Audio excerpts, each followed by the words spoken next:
Hello dear students, बिल्कुल भी time नहीं है तो इस वीडियो को 10 मिनट के अंदर खत्म करने की पूरी कोशिश रहेगी। पहली बात, ट्रेट क्या होता है, ठीक है। तो जो भी विजुअल कैरेक्टर हम लोग को दिखते हैं, जैसे मेरे बालों का शेप, स्किन का कलर, कान फ्री है कि अटैच्ड है, तो इस तरह के सभी बच्चों में अलग अलग ट्रेट होते हैं, ठीक है। तो जो भी विजुअल कैरेक्टर्स होते हैं ना, उसे ट्रेट कहते हैं। जीन्स क्या होते हैं, ठीक है। तो जो आपने पिछले चैप्टर में देखा होगा, क्रोमोसोम्स थे, तो क्रोमोसोम्स के जो कुछ हिस्से को जीन्स कहते हैं, ठीक है। वो जीन क्या करता है, वो जीन एक स्पेशल प्रकार का प्रोटीन बनाने के लिए ऑर्डर देता है, और वो प्रोटीन एक स्पेशल ट्रेट को जन्म देता है, एक स्पेशल ट्रेट को लिए वो काम करता है, ठीक है। इनहेरिटेड ट्रेट क्या होते हैं, एक्वायर्ड ट्रेट क्या होते हैं। ट्रेट आपने देखा विजुअल कैरेक्टर। इनहेरिटेड ट्रेट क्या होते हैं, तो इनहेरिटेड ट्रेट वो होते हैं जैसे कि हम लोग सभी जो है कि शुरू में तो एक सिंगल सेल थे। इस सिंगल सेल में 50 मतलब पापा से डीएनए मतलब आए, क्रोमोसोम्स आए, मम्मी से आए, तभी ना, तभी तो 46 क्रोमोसोम्स पूरे हुए हैं। तो जो तो उसी क्रोमोसोम्स की वजह से उस क्रोमोसोम्स पे जो जीन्स थे, कि क्रोमोसोम्स के कुछ टुकड़ों को जीन कहते हैं, ठीक है। जैसे ये क्रोमोसोम है, तो इसी के किस टुकड़े को, इसी के छोटे-छोटे कुछ टुकड़ों को जीन कहते हैं। वो जीन पर्टिकुलर प्रोटीन बनाता है, उस पर्टिकुलर प्रोटीन से कोई ट्रेट आता है। तो हमारे शरीर में मतलब हम लोग शरीर में जो भी ट्रेट अभी दिखाई दे रहे हैं, वो तो हम लोग पेरेंट की वजह से ही, हम लोग अपने पेरेंट्स से पाए हैं। तो ऐसे ट्रेट को हम इनहेरिटेड ट्रेट कहते हैं। लेकिन मान लीजिए कि मेरे घर में कोई क्रिकेटर नहीं है, ठीक है, लेकिन मुझे क्रिकेट खेलने का बहुत शौक है, तो मैंने बहुत अच्छी स्किल हासिल कर ली क्रिकेट खेलने में, तो ये मैंने ट्रेट खुद एक्वायर किया है, मेरे जीन में नहीं था, ये मैंने एक्वायर किया है। लेकिन जब हम लोग कोई ट्रेट एक्वायर करते हैं तो वो हमारे जीन में परिवर्तन करता नहीं है। इसलिए जब हम लोग अपना जीन किसी को देंगे तो उसमें बस जो जीन में मौजूद है फिलहाल वही जाएगा, ठीक है। एक्वायर्ड ट्रेट से जीन बदलाव होगा नहीं, तो आने वाले जनरेशन को एक्वायर्ड वाला ट्रेट हम लोग पास ऑन नहीं कर सकते, ठीक है। इसीलिए ये भी कहते हैं ना, जैसे कि अगर किसी चूहे की पूंछ कट गई है और उसके बच्चे आएंगे, तो चूहे की पूंछ कटने से उसके सेल के अंदर मौजूद क्रोमोसोम्स में तो कोई परिवर्तन हुआ नहीं है, फिर इसलिए उसके बच्चे अभी भी सही सलामत ही जन्म लेंगे, ठीक है। फिर क्या है कि father and mother both means, हाँ, तो फादर और मदर दोनों लोग से जीन आता है। इसका मतलब हम लोग जो शरीर में जीन होता है ना, वो पेयर में होता है। इस क्या मतलब, इसका मतलब है ना, जैसे कि फादर मदर से 23 क्रोमोसोम्स आते हैं ना, तो क्या होता है कि फादर से भी आंखों का कलर आता है, मम्मी से भी आंखों का कलर आता है, फादर से भी हाइट आता है, मम्मी से भी हाइट आता है। तो हमेशा जीन्स पेयर में ही होते हैं, ठीक है, हमेशा पेयर में होते हैं। तब पेयर में होते हैं तो यहाँ पे दो तरह के जीन देखने को मिलते हैं, डोमिनेंट, रिसेसिव। डोमिनेंट वाला जीन वो होता है जो अपने साथ वाले को दबा देता है, ठीक है। तो जैसे कि मटर में अगर कभी दो कलर में से चुनना हो, जैसे येलो में से और ग्रीन में से चुनना हो, तो येलो वाला जीत जाता है। जैसे कि मान लीजिए कि एक मटर से येलो कलर आ गया, एक मटर से ग्रीन कलर आ गया, तो उसके मम्मी पापा से दो कलर आ तो गया, लेकिन हमेशा येलो इसको दबा देता है और अपने आप को एक्सप्रेस कर लेता है, तो मटर का कलर हमेशा येलो ही आता है इसके प्रेजेंस में। तो ये अगर इसके मम्मी पापा दोनों से येलो कलर मिला तो भी येलो होता है, और किसी एक से भी येलो अगर मिल गया तो भी। तो ऐसे लोग को जो अपने पार्टनर को दबा देता है, ठीक है, उसको डोमिनेंट जीन कहते हैं, और जो दब जाता है उसको रिसेसिव जीन कहते हैं। रिसेसिव जीन अपने आप को तभी एक्सप्रेस कर पाता है जब दोनों रिसेसिव ही हों, ठीक है। तो इसमें से कोई एक वर्क करेगा, और जीन हमेशा पेयर में होते हैं, लेकिन उसमें से कोई एक ही वर्क करता है। तो डोमिनेंट रहता है तो हमेशा वही वर्क करता है, और रिसेसिव दोनों रहते हैं तो उसमें से किसी एक को मौका मिलता है, ठीक है।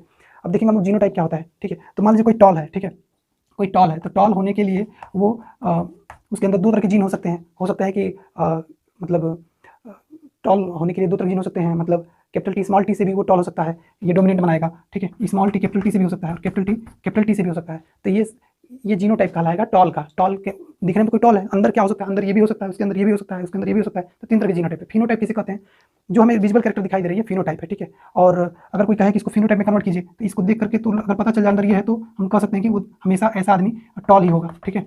और ये वाला भी टॉल होगा, ये वाला भी टॉल होगा, ठीक है। तो किसी कैरेक्टर को बताना फिनोटाइप है, और मतलब उसका ट्रेट बता देना फिनोटाइप है, और उसके ट्रेट के पीछे, उसके टाल के पीछे क्या कौन कौन से जीन का पेयर हो सकता है, उसको बताना जीनोटाइप होता है, ठीक है। आगे बढ़ेंगे हम लोग। क्रॉस, क्रॉस क्या होगा, ठीक है। तो इसको भी हटाते हैं इसका। देखिए क्रॉस क्या होता है, जब मतलब ना जब दो पेरेंट्स की शादी करा दी जाती है तो उसको क्रॉस करते हैं, ठीक है।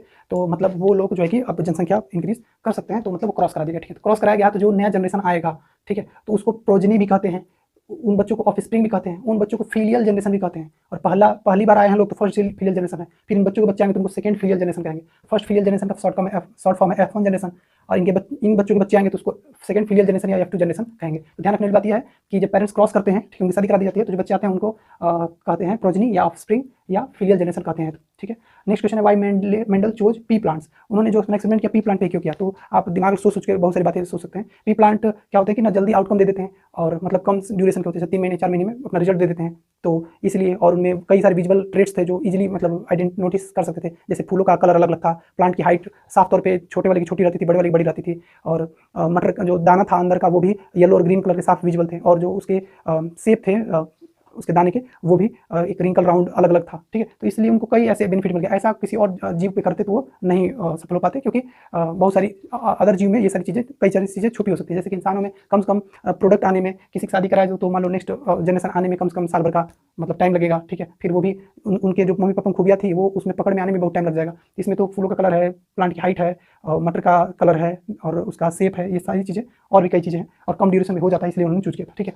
मेन जो है कि मार्क्स मिलेंगे 3 नंबर इस पे मिलेंगे, 3 नंबर इस पे मिलेंगे, 3 नंबर इस पे मिलेंगे। तो मेन तो ये है, ठीक है, ये तो सब सपोर्ट के लिए था, ठीक है। तो मोनो हाइब्रिड इनहेरिटेंस या लॉ ऑफ सेग्रीगेशन, ये हमें समझना है, ठीक है। तो इसके लिए मेंडल ने एक्सपेरिमेंट किया था। तो इन्होंने क्या किया कि ये हेडिंग डाल देंगे मोनो हाइब्रिड इनहेरिटेंस या लॉ ऑफ सेग्रीगेशन, और ऐसे यहाँ पे लिख देंगे, क्या लिख देंगे, उन्होंने इसका चेक करना मोनो हाइब्रिड इनहेरिटेंस किया, मतलब एक ही किसी ट्रेट को लेकर पढ़ाई करना स्टार्ट किया, जैसे कि टॉल को लेकर के और ड्वार्फ को लेकर के, ठीक है। तो यहाँ पे हम लिख देंगे ये क्या है, ये दोनों बता रहा है जीनो फिनोटाइप बता रहा है, ठीक है। तो यहाँ पे लिख देंगे ये दोनों फिनोटाइप बता रहा है, फिनोटाइप यहाँ लिख देंगे, ठीक है। ये फिनोटाइप होगा, फिनोटाइप इसका जीन क्या होगा, तो यहाँ पे लिख देंगे हेडिंग जीनोटाइप।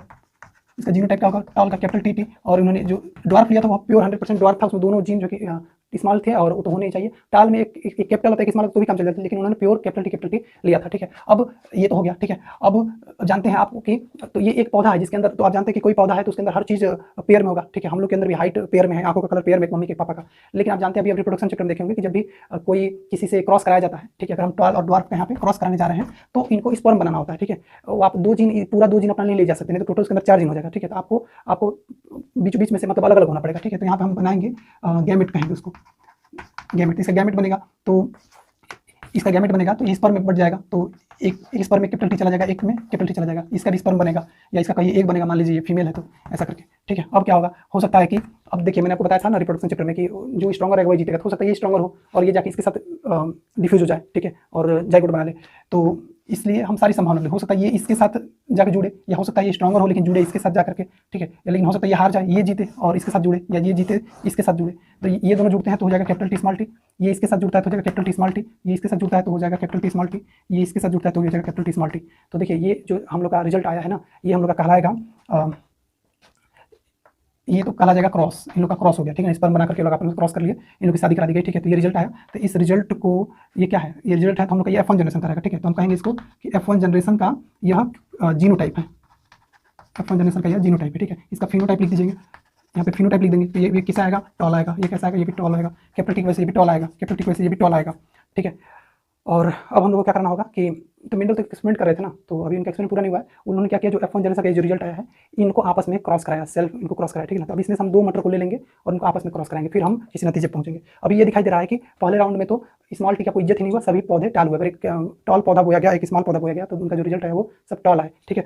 लेकिन अब हम इसमें से 2 मटर को पकड़ेंगे, बोएंगे, देखते हैं कि स्मॉल टी को मौका मिलता है कि नहीं मिलता है। तो अब जो फिनोटाइप था वो दोनों टॉल थे, F1 जनरेशन आए थे, एक में कैपिटल टी स्मॉल टी था, दोनों दूसरे में भी कैपिटल टी स्मॉल टी था। स्पर्म बनेगा, गैमेट बनेगा, तो एक में चला जाएगा कैपिटल टी और ये वाला किसी और स्पर्म में चला जाएगा, ये वाला एक स्पर्म में चला जाएगा, ये वाला एक स्पर्म में चला जाएगा। तो हो सकता है कि ये जीते इसके साथ जुड़े, या हो सकता है ये जीते बट इसके साथ जुड़े, हो सकता है कि ये ना जीते ये जीते, मतलब मेल का एक स्पर्म जीतेगा ना, फीमेल का एक जीतेगा, तो इसके साथ। तो ये जो रिजल्ट आ रहा है ये कैपिटल टी, यहाँ पर capital T capital T capital T के साथ ये small T capital T small T, ये आ रहा है स्मॉल टी कैपिटल टी, ये आ रहा है स्मॉल टी, ठीक है। तो ये रिजल्ट आया, तो ये रिजल्ट क्या, कौन सा रिजल्ट है, ये है जीनोटाइप, जीनोटाइप आ गया, ठीक है। इसका फिनोटाइप लिख देंगे, फिनोटाइप में कैसा आएगा, ये टॉल आएगा, ये कैसा आएगा ड्वार्फ, ये भी टॉल आएगा क्योंकि कैपिटल टी है, ये कैसा आएगा, ये भी टॉल आएगा, ये कैसा आएगा, ये ड्वार्फ आएगा, ठीक है। तो लास्ट में हम रिजल्ट दे देंगे कि F1 मतलब इसमें जीनोटाइपिक रेशियो दे देंगे, जीनोटाइपिक रेशियो। लास्ट में क्या हुआ कि टॉल है ये, मतलब जीनोटाइप में देखा जाए तो 1:2:1 आ रहा है, 1:2:1 आ रहा है। और फिनोटिपिक रेशियो लिख देंगे, फिनोटिपिक रेशियो तो टॉल 3 है, ड्वार्फ 1 है, तो ये आ रहा है 3:1, ठीक है। इस एक्सपेरिमेंट करने के बाद मेंडल इसका नाम दिया गया लॉ ऑफ सेग्रीगेशन। इसका मतलब ये था ना कि इस तमाम एक्सपेरिमेंट से ये पता चला कि 2 जीन होते हैं, ठीक है। और वो कैसे पता चला कि 2 जीन होते हैं, तो देखिए ये स्मॉल टी छुपा हुआ था ना, बाद में प्रकट हुआ है जब उसको मौका मिला है, तो स्मॉल टी के साथ मौका मिला है तो प्रकट हुआ है, यानी उसमें छुपा हुआ था तभी तो प्रकट हुआ है। तो था तो तब क्यों नहीं आ रहा था, क्योंकि वो चुप था। तो उन्होंने इस निष्कर्ष से पहुंचा कि मेंडल ने कि जीन 2 होते हैं और एक डोमिनेंट रिसेसिव भी हो सकते हैं, ठीक है। और डोमिनेंट का डिफिनेशन को तभी मिला कि जब पहले में सभी डोमिनेंट थे, इसका मतलब रिसेसिव तो भी था, तभी ना सेकंड में आया, नहीं तो अचानक कहाँ से आएगा। लेकिन वो दब के था, लेकिन जब उसको मौका मिला तो सामने आया, ठीक है। तो ये इनका ये रिजल्ट हम लोग लाकर छोड़ देते हैं, ठीक है। अब हम लोग का नेक्स्ट टॉपिक है डाई हाइब्रिड इनहेरिटेंस या लॉ ऑफ इंडिपेंडेंट असॉर्टमेंट। तो इसमें क्या होगा कि हम दो कैरेक्टर लेके चलते हैं, हम यही कहानी रहेगी, हम 2 कैरेक्टर लेके चलेंगे। जैसे कि मटर का ही ले लेंगे तो राउंड येलो ले लेंगे, ठीक है। तो मान लेंगे प्योर राउंड है, ओके, और प्योर येलो है, और एक को ले लेंगे रिंकल्ड के लिए स्मॉल आर लिख देंगे, और वो ग्रीन है तो इसलिए इसको स्मॉल वाई लिख देंगे। स्मॉल वाई है मतलब वो येलो नहीं है, ग्रीन है, स्मॉल आर है मतलब राउंड नहीं है, रिंकल्ड है, ठीक है। अब इसको क्रॉस करना है तो सारा प्रोसेस वही रहेगा, केवल इसमें जो है ना उसमें मोनो हाइब्रिड था, एक ही चीज़ की पढ़ाई करते थे, इसमें 2 चीज़ की पढ़ाई करेंगे, तो बस लिखने का ये सारा तरीका वही रहेगा, ठीक है, केवल ये थोड़ा बढ़ जाएगा। अब क्या है, स्पर्म बनाना हमको, ठीक है, तो स्पर्म में मान लो आँखों का कलर है, ये बालों का कलर है, ठीक है, तो ऐसा कुछ समझ लीजिए, ठीक है। तो स्पर्म में जब स्पर्म बनता है क्या होता है कि 46 जीन रहते हैं, तो वो 46 क्रोमोसोम रहते हैं, तो 23 में बढ़ जाते हैं। तो उसी तरह इनके पास ये जो 4 हैं, तो दो में बढ़ जाएंगे, ठीक है। तो एक में कैपिटल आर चला जाएगा स्पर्म में, और कैपिटल वाई, और इसका भी कैपिटल आर और कैपिटल वाई बढ़ जाएगा, सिमिलर 2 बनेंगे, ठीक है, क्योंकि इसमें कैपिटल वाई है, ठीक है। आर एक साथ थोड़ा ना जाएंगे, ठीक है, वो तो सभी क्रोमोसोम्स का बंटवारा होता है ना, 2 का ग्रुपिंग थोड़ा किया जाता है नॉर्मली। तो इसमें भी स्पर्म बनेंगे, तो आपका क्या आएगा, गैमेट बनेगा, गैमेट सही लिखा था, तो गैमेट बनेगा, तो इसमें आ जाएगा आपका आर वाई, ठीक है। तो इसका अगर क्रॉस कराएंगे, तो ये अगर इसके साथ जीते, चाहे ये इसके साथ जाकर अटैच हो जाए, चाहे ये इसके साथ ये जीते, या फिर ये जीते और ये जीते, तो भी रिजल्ट सब सेम ही आ रहा है, capital R capital Y R Y, और इसमें भी आ रहा है capital R capital Y R Y, इसमें भी वही रिजल्ट आ रहा है, capital R capital Y R Y, इसमें वही रिजल्ट आ रहा है, capital R capital Y R Y. तो इसमें देखने को मिलेगा कि सभी लोग राउंड येलो ही मिलेंगे, क्योंकि राउंड वाला डोमिनेंट है और येलो वाला भी डोमिनेंट है, तो येलो को हरा देगा, ठीक है। तो थोड़ा सा लिखने में इसको आर को एक पास लिख लेंगे, वाई को एक पास लिख लेंगे, तब सही रहेगा।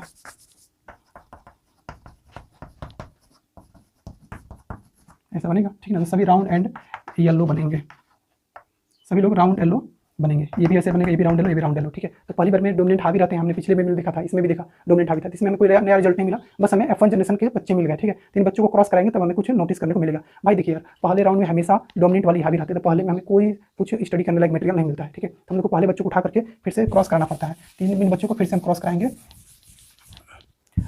तो बच्चे क्या थे, बच्चे थे R small R capital Y small R, R small R capital Y small Y, ठीक है। ये बच्चे थे, इनका क्रॉस कराएंगे, तो क्रॉस कराने से पहले क्या करना पड़ेगा, स्पर्म बनाना पड़ेगा। तो स्पर्म में देखिए क्या हो सकता है, ये बोल सकता है कि भाई मैं कैपिटल आर रहूँगा कैपिटल वाई के साथ, ठीक है। बोलेगा नहीं यार, मेरा मन कर रहा है ना कैपिटल आर का, मेरा मन कर रहा है स्मॉल वाई के साथ रहने के लिए, ठीक है। तो एक ही आर 2 तरह के वाई के साथ रह सकता है, ठीक है। तो उसका मन, तो ये 2 प्रकार के स्पर्म बन सकते हैं, कैपिटल आर वाला। अभी स्मॉल आर वाला, अभी बोलेगा मैं कैपिटल वाई के साथ रहूँगा, कभी बोलेगा नहीं मैं स्मॉल वाई के साथ रहूँगा, तो ये भी स्पर्म बन सकता है, ठीक है। और ये कैपिटल वाई कैपिटल आर के साथ रहने के लिए क्या बन ही चुका है, कैपिटल वाई स्मॉल आर के साथ रहने के लिए क्या बन चुका है, स्मॉल वाई कैपिटल आर के साथ रहेगा तो बन चुका है। तो ये 4 तरह के स्पर्म बन सकते हैं। इससे पहले आपने देखा था कि F1 जनरेशन में सिर्फ 2 ही स्पर्म बने थे, ठीक है। और पहले जो मेनल का पहला नियम था उसमें आपने देखा था कि 2 ही स्पर्म बने थे F1 जनरेशन में भी, F2 जनरेशन में भी, लेकिन इसमें 4 स्पर्म बने, क्योंकि यहाँ पे वैरायटी थोड़ी ज़्यादा हो जा रही है, इसलिए अलग अलग तरह का कॉम्बिनेशन देखने को मिलेगा। और ये लोग भी जो है कि बोल रहे हैं कि हम भी हमारा भी ये भी बोल रहा है कि हम कैपिटल आर, ये भी स्पर्म बना रहा है, कैपिटल आर कैपिटल वाई के साथ भी बना सकता है, और कैपिटल आर स्मॉल वाई के साथ बना सकता है, और स्मॉल आर भी कैपिटल वाई के साथ बना सकता है, स्मॉल आर स्मॉल वाई के साथ बना सकता है।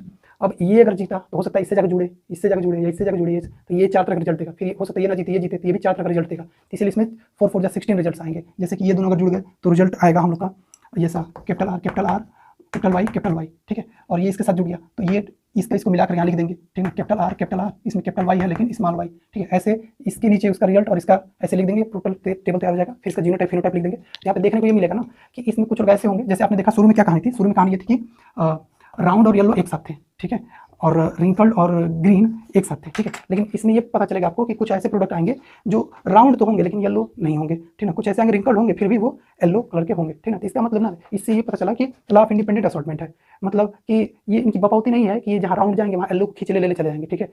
राउंड अलग, सबको अलग अलग करके ही मतलब जज किया जाएगा, ठीक है। यहाँ पे यही देखा जाता है कि ये नहीं कि डोमिनेंट वाला चाहे मन मर्जी से वो अपने पार्टनर को हमेशा अपने साथ ही रखेगा, ठीक है। जब जीन का डिवाइड होगा तो कोई किसी के साथ भी जा सकता है, सारे पॉसिबल चांसेस हो सकते हैं, ठीक है। तो यही इसमें मतलब पता लगाना था। तो इसको जीनोटाइप फिनोटाइप का ratio, genetic ratio, phonetic ratio भी लिखना होता है, और बस वही है।